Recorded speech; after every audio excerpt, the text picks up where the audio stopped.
Scott Brown here. In today's exciting episode, we are going to discuss rotten decking boards.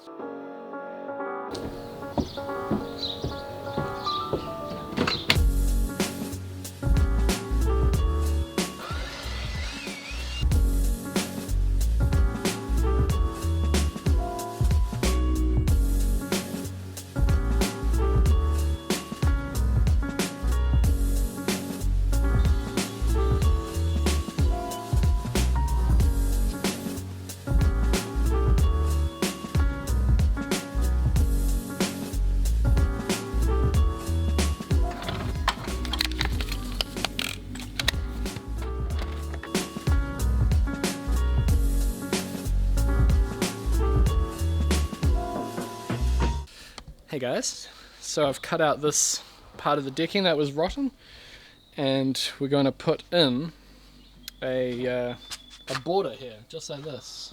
Continue that all the way around, and that was sort of a way of getting rid of the rotten ends of these boards without taking the boards right up. So taking the rotten boards off is allowing this to dry. I'm going to leave this for a couple of days, and then I'll put this border piece on. You can see the damage that has happened on this decking.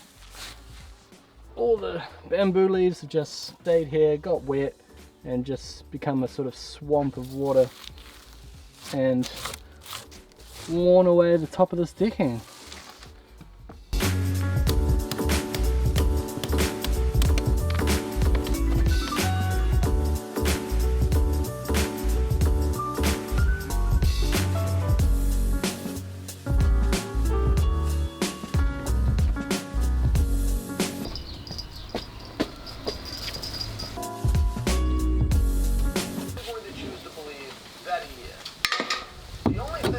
Stop that fight is you.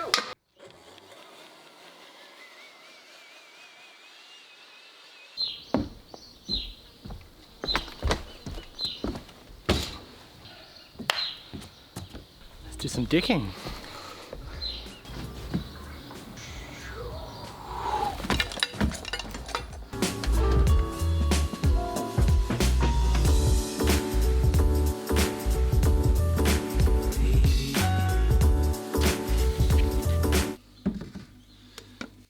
Part of doing the job better this time around includes adding a little bit of oil on the end grain of the decking boards that I'm putting on. This wasn't done first time around, and I don't always do this, but somewhere where it gets a lot of moisture and it can't dry, you want to do everything you can to help preserve the life of the board. The end grain is particularly susceptible to soaking up moisture, so you want to seal that up if you can.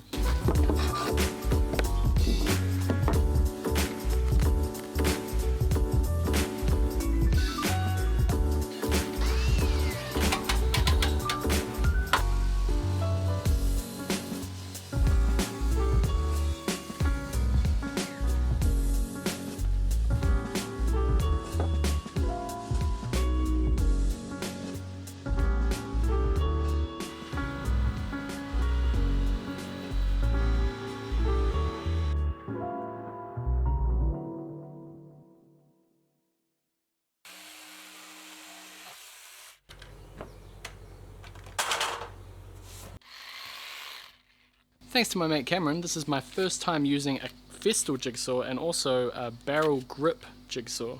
I know barrel grip jigsaws have been around for a long ass time, but this is my first time using them. It's a bit of getting used to. I find I reach to use both hands more often than I do with a regular D handle jigsaw.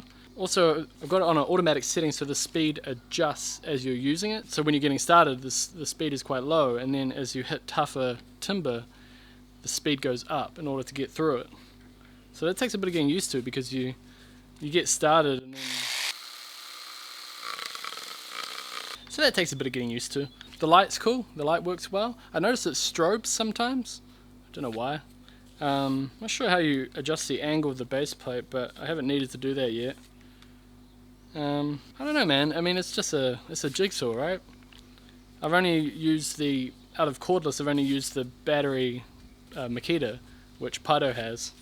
and that's good. It's a D handle and it works well. So I'm not sure this is worth the $900, but this is my first time using it, so maybe if you guys have got suggestions for jigsaws, and maybe your thoughts on this jigsaw if you've used it. My mind's going, maybe I just get either this grip or the D grip Makita version, because for the $900 or whatever it is that I'd have to spend on this and the batteries, it's a little steep. So the jigsaw that I have at the moment is this one here. It's a ancient Makita. It doesn't say S Brown on it, it says D Brown on it. I don't know if you can see that. Can you see that? Because it's my father's jigsaw, he gave it to me. And I think he's had it for about 20 to 30 years. Still got all the, all the Makita, made in Japan. Yeah, so this is a very old jigsaw. Funnily enough, it was probably used. I'm sure he used it when he built this deck that I'm working on today. So the cutout that I just did around there was probably done with this jigsaw, because he's had it for a long time. So I'm happy to keep using this thing. It's probably built really well. It still works. It's a little heavy, not as versatile as a battery jigsaw. But while I'm deciding what to get, this one will do. God, it really is heavy.